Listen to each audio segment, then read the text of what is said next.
Hi, I'm Janice Switlo, and today I'm going to talk about domestication. I reside where there's a small library that people place their books for sharing with other residents. And so I came across this book, Inside of a Dog, What Dogs See, Smell, and Know. And it's by Alexandra Horowitz, and she teaches psychology, animal behavior, and canine cognition at Columbia University in New York. So, I just picked this up because I have a wonderful hound named Ranger who lives with me, and I benefit from his love and just spending time together that is so beneficial. So I was not reviewing this book with any view to the nature of what I normally speak about. But I came across this and it hit me hard, especially since we've just gone past September 30th, being the day where residential schools come to mind. And I realized that what I'm about to read and share with you from this book is exactly what was done and applied to Indigenous children. Now, despite the fact that the Crown, the various king and queen, who entered into treaties with the Indigenous Nations, did so without relying on the doctrine of discovery, with rejecting the doctrine of discovery. Why do I say that? Because the treaties recognized the nations as sovereign and did not attempt to conquer, but rather sought permissions beneath their land ownership, and hence engaged in a treaty rather than war with the Indigenous nations. And as said, you don't enter into treaties with dogs. You don't enter into treaties with beasts of the field. Doctrine of discovery, of course, premised on the Indigenous people are sort of subhuman animals equivalent, could not and did not form societies, nations, and therefore could not own and govern anything. So despite refusing to rely on doctrine of discovery, despite recognizing the sovereignty of the nations, her people who came over, relying on her personal permissions granted to her or him by treaty, chose, however, and acted consistent with the doctrine of discovery, believing that it still held sway, that this was the thought of the time. And so we have residential schools and what took place inside there. This concept of domestication that this book demonstrates and describes in terms of how dogs became domesticated from wolves. And I'm starting to read from page 38 of this book. Even before agriculture began, interactions between humans and wolves began. Just how those interactions played out is the source of speculation. One idea is that the humans' relatively fixed communities produced a large amount of waste, including food waste. Wolves, who will scavenge as well as hunt, would have quickly discovered this food source. The most brazen among them may have overcome any fear of these new naked human animals and begun feasting on the scraps pile. In this way, an accidental natural selection of wolves who are less fearful of humans would have begun. Over time, humans would tolerate the wolves, maybe taking a few pups in as pets or in leaner times as meat. Generation by generation, the calmer wolves would have more success living on the edge of human society. Eventually, people would begin intentionally breeding these animals they particularly liked. This is the first step of domestication, a remaking of animals to our liking. With all species, this process typically occurs through a gradual association with humans, whereby successive generations become more and more tame and finally become distinct in behavior and body from their wild ancestors. Domestication is thus preceded by a kind of inadvertent selection of animals who are nearby, useful, and pleasing.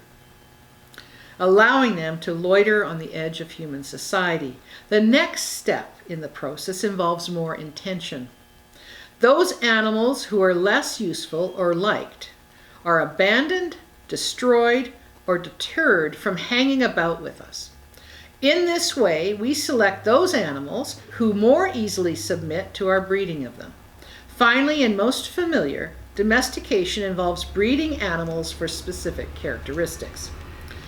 Archaeological evidence dates the first domesticated wolf-cum-dog at 10,000 to 14,000 years ago. Dog remains have been found in trash heaps, suggesting their use as food or property, and in grave sites, their skeletons curled up beside human skeletons. Most researchers think dogs began to associate with us even earlier, maybe many tens of thousands of years ago. There is genetic evidence in the form of mitochondria, DNA samples, of a subtle split as long as 145,000 years ago between pure wolves and those that were to become dogs. We could call the latter wolves proto-domesticators, since they had themselves changed behaviorally in ways that would later encourage humans' interest or merely tolerance of them. By the time humans came along, they might have been ripe for domesticating. The wolves taken up by humans were probably less hunters than scavengers, less dominant and smaller than alpha wolves, and tamer. In some, less wolfy.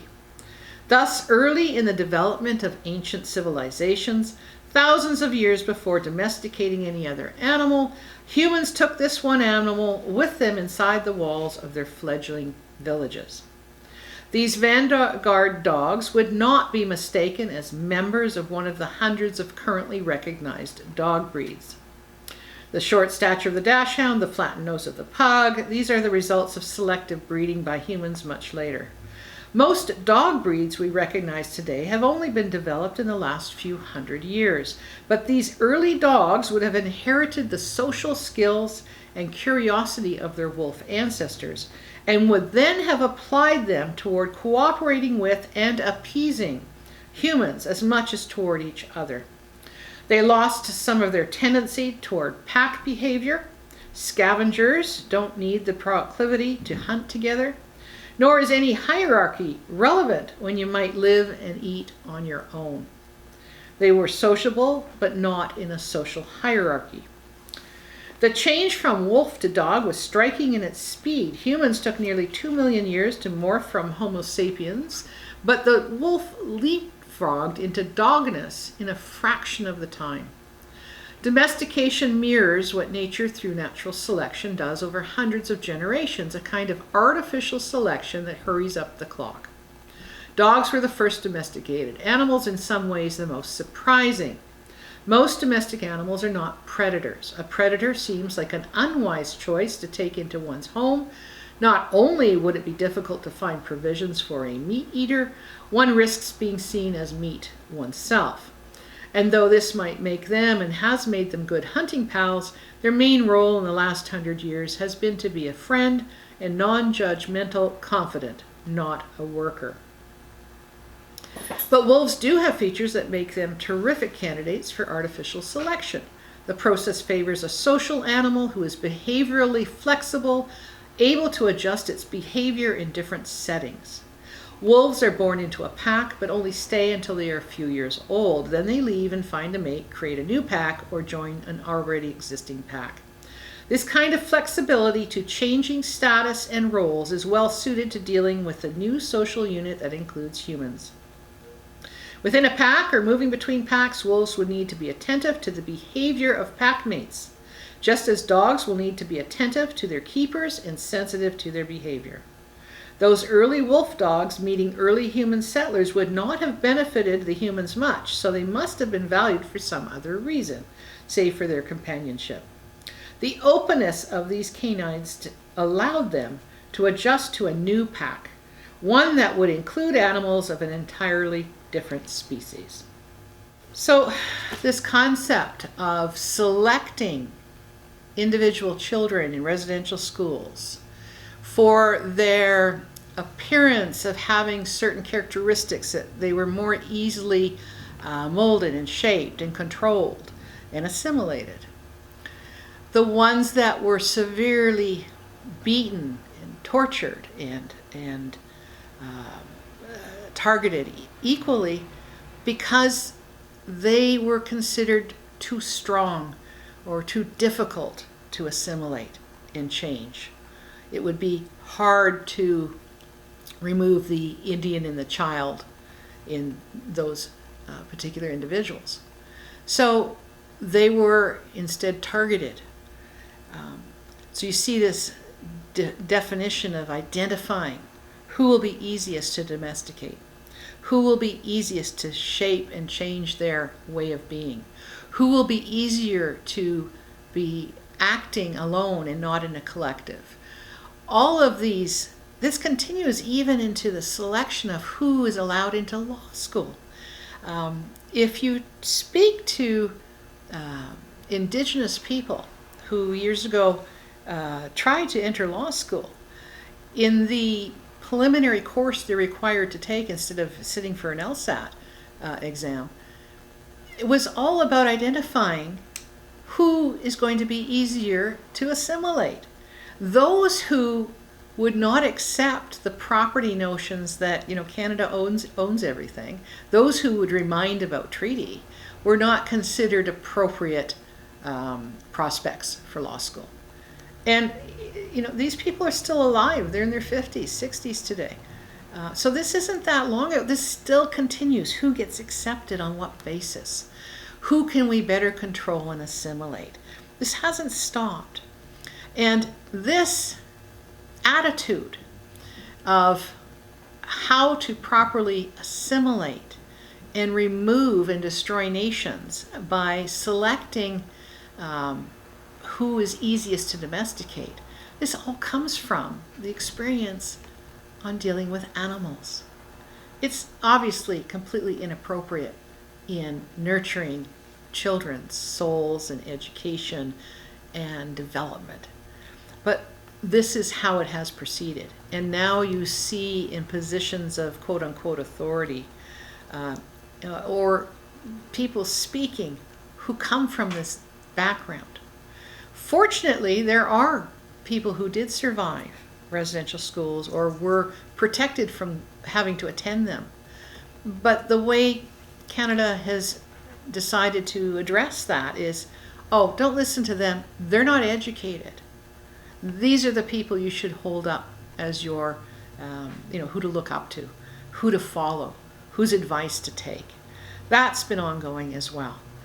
So despite the fact that the intention from the beginning was, and still is, because treaties are still in place, those relationships with the Crown, those personal direct relationships with the Crown still exist, were intended not on the basis of beasts of the field, doctrine of discovery. Despite that foundation, that's the true reconciliation. Despite that, so much effort to destroy the Indian and the child, to select those who could be more easily domesticated.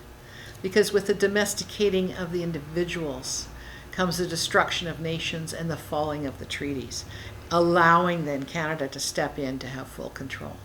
So this is what brings to mind on the recent September 30th, 2022. And it's disturbing. This isn't that long ago. And this continues, as I said, outside of residential school. It continues in some of the highest educational institutions of Canada. So it's important to know how can you assist these individuals who have come through these institutions? What do they now need to know about who they really are, who they're really part of? What are really the facts on the ground in terms of ownership of the land, continuing ownership, continuing interest in the monarch being underneath and beneath your lands, your laws, your nations. This is important to start, I don't use the term decolonizing. It's a term of deprogramming, if you will. It's a process of understanding this was the effort and how inappropriate that is. Thank you.